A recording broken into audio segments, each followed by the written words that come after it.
Terima kasih seluruh masyarakat Indonesia yang saya cintai dan banggakan. Setelah penetapan saya sebagai tersangka oleh KPK, maka sikap dari PD Perjuangan adalah menghormati keputusan dari KPK. Kami adalah warga negara yang taat hukum. PD Perjuangan adalah partai yang menjunjung tinggi supremasi hukum. Sejak awal ketika saya mengkritisi bagaimana demokrasi harus ditegakkan, bagaimana suara rakyat tidak bisa dikebiri, bagaimana negara hukum tidak bisa dimatikan, dan bagaimana watak kekuasaan yang otoriter, yang menindas rakyatnya sendiri harus dihentikan. Saya sudah memahami berbagai resiko yang akan saya hadapi. Maka sebagai murid Bung Karno, saya mengikuti apa yang tertulis di dalam buku Cindy Adams ini. Inilah kitab perjuangan saya. Dan seluruh kader-kader PD Perjuangan sekarang memasuki tahap bab 9. Di mana Bung Karno ketika mendirikan PNI, prinsip yang dipegang adalah non-cooperation. Demi cita-cita Indonesia merdeka, demi rakyat berdaulat bisa berserikat, berkumpul dan menyampaikan pendapatnya, maka penjara pun adalah suatu jalan dan bagian dari pengorbanan terhadap cita-cita.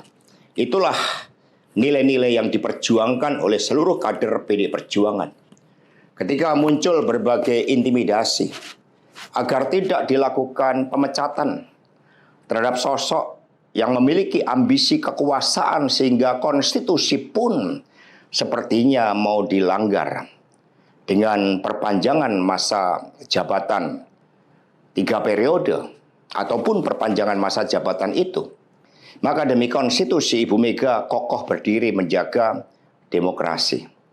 Dan ketika aparat penegak hukum digunakan dengan segala cara untuk melakukan intimidasi, sumber-sumber daya negara digunakan demi kepentingan politik praktis, maka pilihan untuk menghadapi tembok tebal kekuasaan itu wajib dilakukan oleh kader-kader PDI Perjuangan. Karena itulah nilai-nilai yang kami perjuangkan. Nilai-nilai demokrasi, nilai-nilai kedaulatan rakyat, dan bagaimana membangun supremasi hukum. Hukum yang berkeadilan. Untuk itu, kami tidak akan pernah menyerah. Baik mau digunakan suatu proses intimidasi secara formal, maupun dengan cara-cara di luar formal sekalipun, kami sudah menyiapkan risiko-risiko terburuk. Karena sebagaimana dilakukan oleh Bung Karno, masuk penjara adalah bagian dari pengorbanan cita-cita. Untuk itu jangan pernah takut menyuarakan kebenaran. Kita jaga Partai Demokrasi Indonesia Perjuangan. Kita jaga marwah dari Ketua Umum PD Perjuangan dari berbagai upaya-upaya yang ingin merongrong marwah dan kewibawaan partai hanya karena ambisi kekuasaan. Kita adalah partai yang sah. Karena itulah sebagaimana kata para kader PNI ketika menghadapi hukuman gantung di Ciamis hanya gara-gara memegikkan salam merdeka, merdeka, merdeka pada masa Belanda, maka mereka menuju tiang gantungan dengan mulut tersenyum dan kepala tegak. Mari, demi perjuangan terhadap cita-cita, demi nilai-nilai yang kita perjuangkan, risiko apapun siap kita hadapi dengan kepala tegak dan mulut tersenyum. Terima kasih, merdeka!